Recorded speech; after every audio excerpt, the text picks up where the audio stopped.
piniritong bangus na ating sabawan.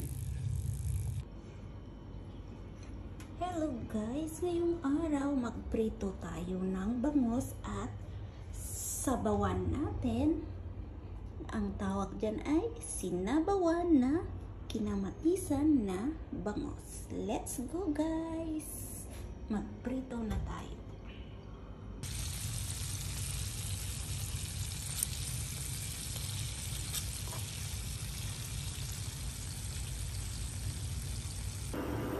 At ito na guys, nagpakulo na ako ng tubig para sa ating piniritong bangus na sinabawan. At ito, lagyan ko na ng kamatis, onion, and garlic.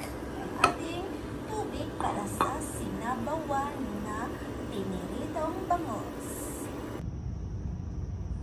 At ito na po, ang ating piniritong bangus ay luto na. Isalin natin dito sa ating plato or yahok or mangkok or bowl. And by the way, dito pala ako sa rooftop nagluluto ng isda kasi bawal ito sa loob ng bahay ng aking employer. At ito na po ang final product ng aking piniritong bangus.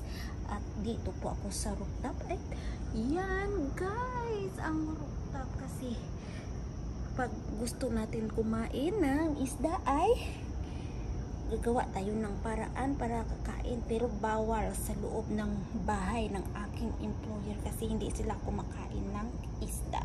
Dito na lang ako nagluluto sa rooftop pag isda at ang magagandang moon. Yan.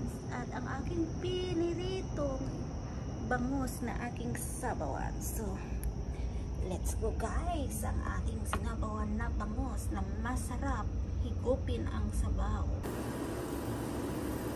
So guys, parang okay na yung ating kamatis na pinakuluan. Ilagay na natin yung ating bangus.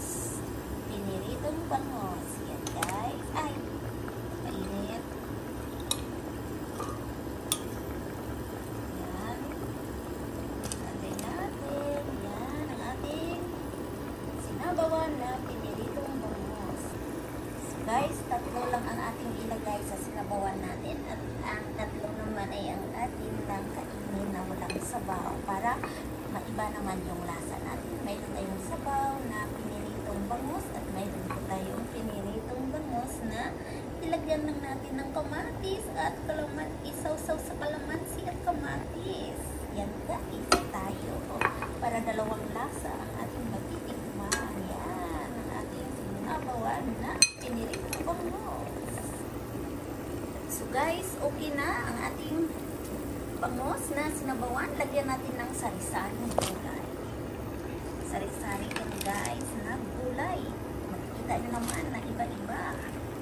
May kamuti, may pichay, at mayroon pang anong pinatawag din, parang lettuce. Yan kasi para healthy and non-healthy. So, maggulay at para sa mahabang buhay. Guys, yun na. So guys, ito na yung ating final product ng ating piniritong sinabawan na bangus. Yan na guys, piniritong sinabawan na bangus ay ating tikman ang kanyang lasa, ang kanyang sabaw. Wow, lasang-lasa ng piniritong bangus. Thank you for watching guys. Don't forget to subscribe my YouTube channel. Thank you. Bye.